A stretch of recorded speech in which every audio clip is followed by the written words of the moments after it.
What's going on, guys? So this, I guess, this question that I asked on this video is, or the statement is, why is Manny Pacquiao, or is Manny Pacquiao the most disrespected fighter in boxing right now?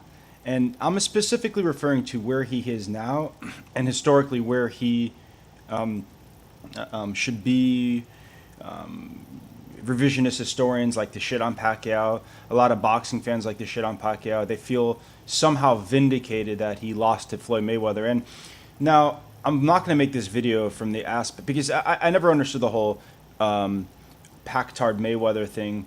That's a casual bullshit, right? Because if you're a fan of the sport of boxing, you could look at what they do and be very impressed by both their styles. They have different talents, they have different strengths and weaknesses. And obviously, in that fight, Floyd Mayweather gave him the better. He won that fight and matched up well for him. But few things it bothers me about how Manny Pacquiao is disrespected. Let's talk about the one thing that could just get out of the way is the whole PED testing, right?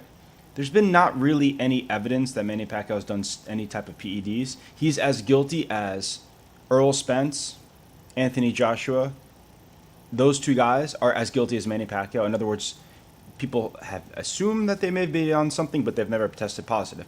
Now, if you want to make that argument, I could even go further and say that Floyd Mayweather with the IV scandal, I actually do want to make a video on that in the future because I don't think anybody's properly discussed that. But he has more of a red flag than even Manny Pacquiao. So that's another thing I don't understand why Paulie Malignaggi loves to single him out as being the only drug cheat in boxing, which is disrespectful.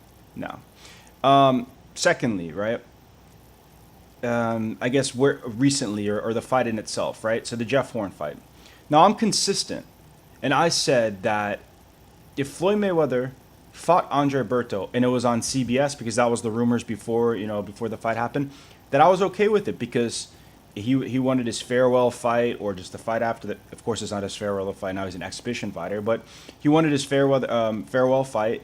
And if it was on CBS for the people to see after they charged us $100 for Pacquiao Mayweather, I was okay with it. I don't think I think Andre Berto is one of the most overrated fighters of all time. I don't even right now. I would actually pick Jeff Horn to beat Andre Berto right now. Maybe not back in the day, but right now I would. I would definitely favor the Berto that we saw in the fight against Sean Porter to lose to Jeff Horn.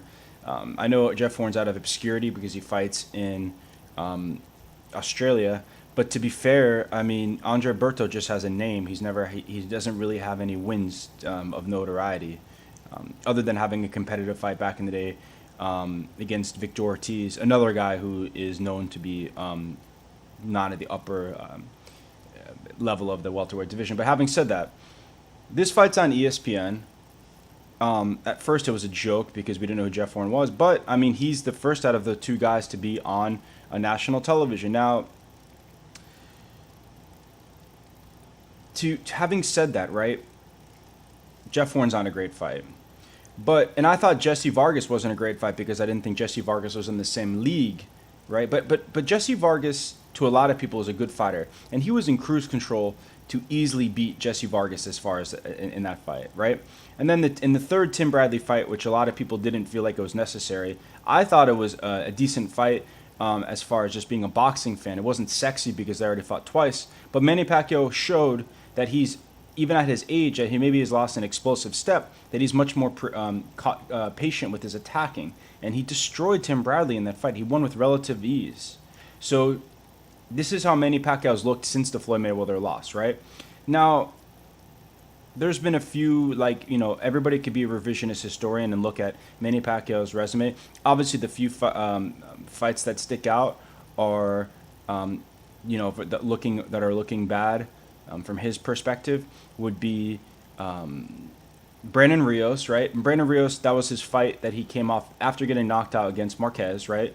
And that's another issue that I don't understand why people disrespect. I don't know, I kind of admire a man that, go back and watch the Marquez fight if you think it's funny to mock Pacquiao. The man fucking jumped into a punch and got knocked out. But the way that he was fighting and the way those two men were fighting, there's no loser in that fight as far as respect. And to disrespect the man for getting knocked out is fucked up, and I don't understand why boxing fans choose to do that when two men are leaning at, like, laying it out on the line, and that's the result. So that's another fucking thing I gotta address right off the bat. So yes, the Brandon Rios fight was after that.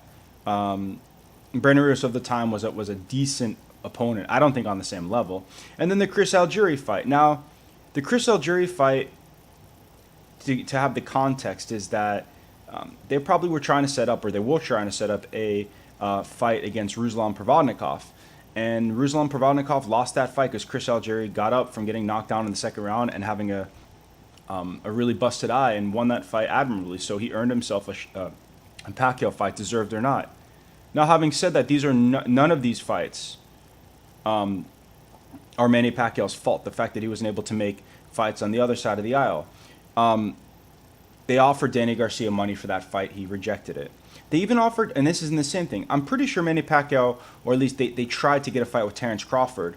That didn't happen. Terrence Crawford wasn't paid enough money. Now Terrence Crawford's asking for it, but Manny Pacquiao's a fight. Hopefully that fight happens in the future. But having said all that,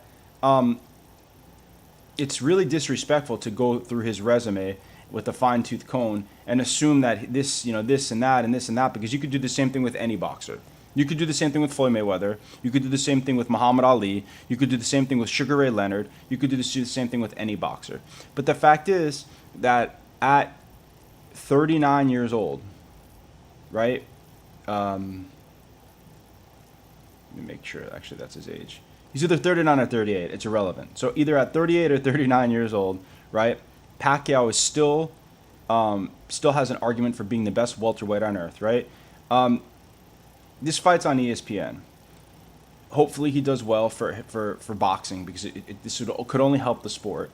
I don't want to see a Mayweather rematch. I know that's going to be talked about in the future, because I really don't want to see Floyd Mayweather and Manny. I don't want to see Floyd Mayweather fight again. And I'm going to be honest, and I'll tell you why. Is because that IV scandal showed everything wrong with the sport. It just showed everything wrong with the sport, because you have to fight the man and you have to fight the commission, because it is what it is. I don't want to get into that right now, because this is not a video to shit on Floyd Mayweather. I think Floyd Mayweather is one of the best fighters to ever live. And as of right now, obviously, Floyd Mayweather goes down as a better fighter because they won, and because of what Floyd Mayweather has done throughout his career as the better of the two. So I understand where Floyd is in his place in boxing. And I understand that style worked well against Pacquiao in that given fight. I don't buy into the whole shoulder thing. It's hindsight. And even if you have a shoulder injury, it's a fight. I mean, things happen in a fight. Tim Bradley supposedly had broke his ankles. Manny Pacquiao has calf cramps. I mean, these things happen, right? So regardless of that, going into that fight, he won fair and square. If I ignore the whole IV thing, which I'm doing just for this context, right? But people talk about Pacquiao like he's a joke. Like he's a joke, like he's a punchline, like he's not trying to fight anybody. And I hate to break it to you, but he's as active as any of these PBC fighters, right? When the fuck is Amir Khan fighting again? Well, he's Eddie Hearn, but he's been with PBC. Amir Khan doesn't count as a PBC fighter. But let's go through the PBC fighters. When is Danny Garcia fighting again? Keith Thurman got injured yet again, right? Earl Spence, now he's there, so maybe Earl Spence is a live dog, and he's a legitimate threat to Manny Pacquiao's supremacy at the welterweight division, right? Now, go back to Amir Khan on the other aisle. When is Amir Khan fighting again? I haven't seen him fight against, being knocked out by Canelo. So there are fights out there, but these guys aren't willing to make the fights. Like I said, Danny Garcia didn't want to take the fight because he wasn't getting paid enough. So then he fought Keith Thurman. I hope Keith Thurman gives him fights him, because here's the thing. As much as you guys shit on Manny Pacquiao, right? The fact that he's still fighting boxers and he's still active gives him that one less chance, one less opportunity to either give Terrence Crawford, Keith Thurman, or Earl Spence, maybe, an opportunity to either dethrone a legend and beat Manny Pacquiao, or give Manny Pacquiao that legacy-defining opportunity where after his defeat to Floyd Mayweather, he beats Tim Bradley, a future Hall of Famer. He beats Jesse Vargas, a belt holder. Yes, he beats Jeff Horn in a fight that's not competitive in my eyes on ESPN. And then he still, at his age, proves that he's that great. You know, he doesn't fight a mixed martial artist to make millions and millions of dollars. I hope he doesn't go down that route. So, you know, I guess in summary, my whole thing is that you could love Floyd Mayweather. You could not be as big a fan of Manny Pacquiao as you are Floyd Mayweather.